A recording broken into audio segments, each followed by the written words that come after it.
the electronic revolution, among other things, has plugged the library into the information infrastructure of the university in ways that it never used to be plugged in. One of the great advantages of all the electronic aids is it introduces you to what the library has and enables you to realize things that are in the library that you otherwise couldn't have known.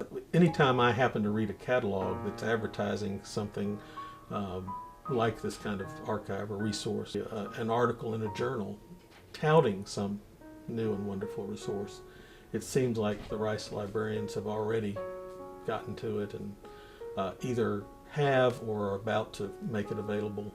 John was remembering our first as an example of accessing information for research. The first CD-ROM, if you will, was called Compact Cambridge, which basically was a major index to the life sciences and literature. Really brought information at the desktop level, to the user. So that was really a major shift on how you access information. And we've seen an evolutionary movement from CD even into the web environment itself. Exactly. When you think about going from that very first CD, to now we have thousands of online databases. And the library is providing the electronic journal that you're actually reading from your screen. The reason it's available to you is because Fondren has purchased it and has purchased the right to distribute it to its readers. From the office, all they have to do is log into their account. Once you're in the campus backbone, you have the ability to get to any of the library materials. Now, from home, you need a VPN account. And it's so easy. I mean, you can access it anywhere you are in the world. The downside for us is that since almost everything is handled through Iliad, we don't see patrons very much anymore. And, that's an aspect that is useful. You can see a photographic representation of these rare manuscripts and texts. So it's a huge aid to research. Right. But it's not a complete substitute. As far as I can even imagine, the digital resources that are now available to us, available solely at the moment through Fondren Library for Rice students or the Rice community or Houston community, is not ever going to replace the physical space of the library.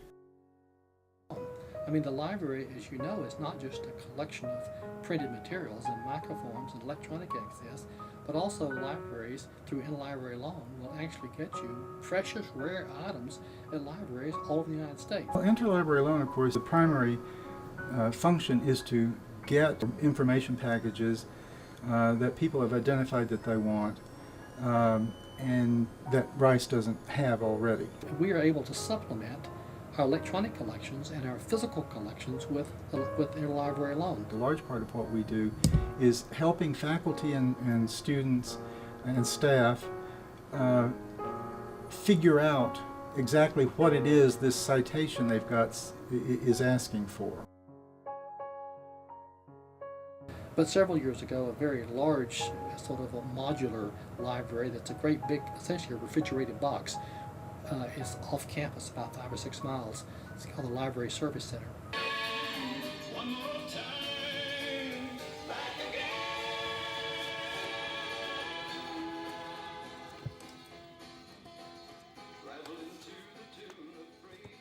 It was recognized that space was becoming of a premium. Things that were in print could be moved off campus. On the card catalog, it tells you that the book is not in the Fondren shelves, but is in the LSC, and you can click, and then that book will be delivered to the circulation desk within several hours.